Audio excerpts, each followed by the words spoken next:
I was 18 years old when I got married. I belonged to a very conservative family, a Baloch family, where good daughters never say no to their parents. My father wanted me to get married, and all I said was, if that makes you happy, I'll say yes. And of course, it was never a happy marriage.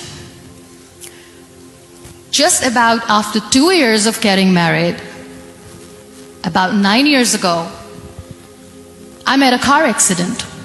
Somehow my husband fell asleep and the car fell in the ditch. He managed to jump out, saved himself. I'm happy for him. But I stayed inside the car and I sustained a lot of injuries. The list is a bit long. Don't get scared. I'm perfectly fine now.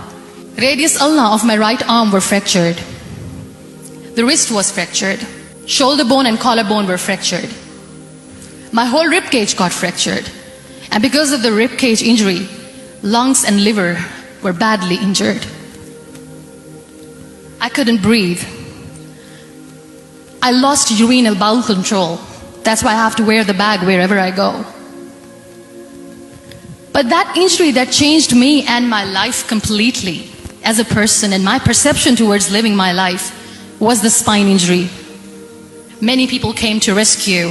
They gave me CPR. They dragged me out of the car. And while they were dragging me out, I got the complete transection of my spinal cord. Those 2.5 months in the hospital were dreadful. I will not make up stories just to inspire you. I was at the verge of despair. One day, doctor came to me and he said, well, I heard that you wanted to be an artist, but you ended up being a housewife. I have a bad news for you. You won't be able to paint again because your wrist and your arm are so deformed, you won't be able to hold a pen again. And I stayed quiet. Next day, doctor came to me and said, your spine injury is so bad, you won't be able to walk again. I took a deep breath and I said, it's all right. The next day, doctor came to me and said, because of your spine injury and the fixation that you have in your back, you won't be able to give birth to a child again. That day, I was devastated.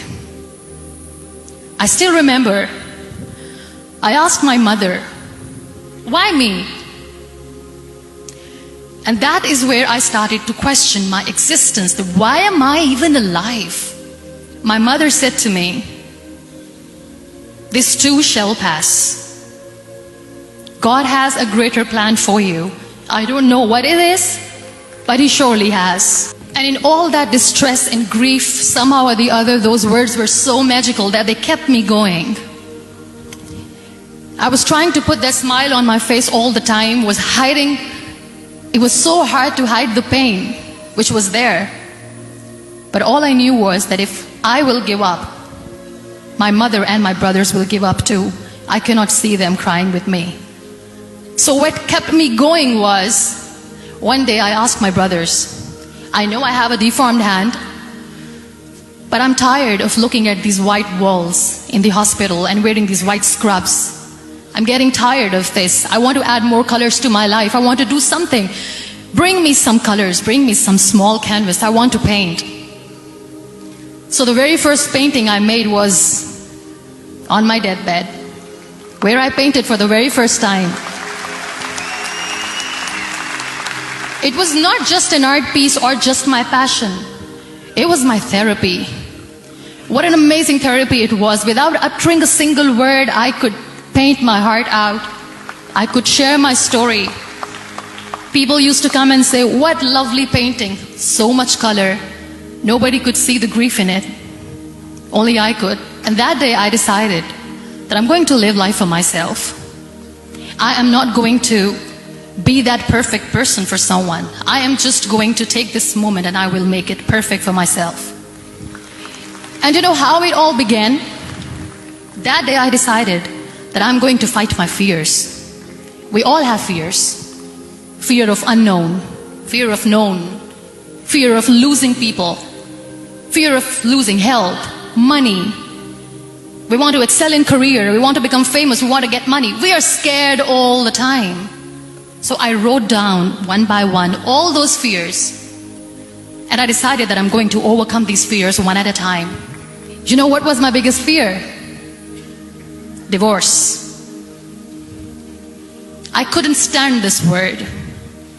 I was trying to cling on to this person who didn't want me anymore, but I said no. I have to make it work. But the day I decided that this is nothing but my fear, I liberated myself by setting him free. And I made myself emotionally so strong that the day I got the news that he's getting married, I sent him a text that I'm so happy for you and I wish you all the best.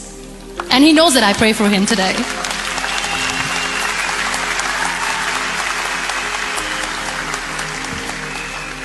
My biggest fear, number 2, was I won't be able to be a mother again. And that was quite devastating for me. But then I realized there are so many children in the world, all they want is acceptance. So there is no point of crying, just go and adopt one. And that's what I did.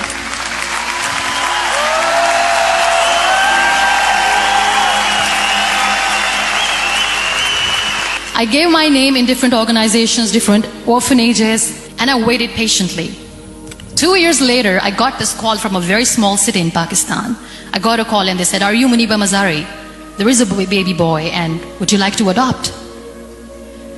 And when I say yes, I could literally feel the labor pain. I said, yes, I am going to adopt him. I am coming to take him home.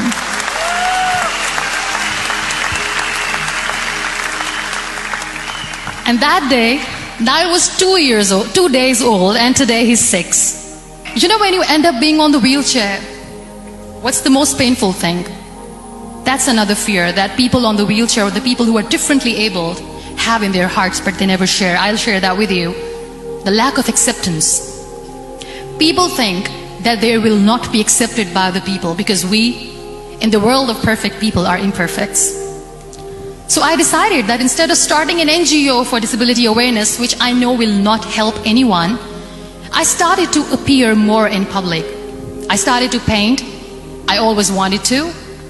I've done a lot of exhibitions. I'm Pakistan's first wheelchair-bound artist.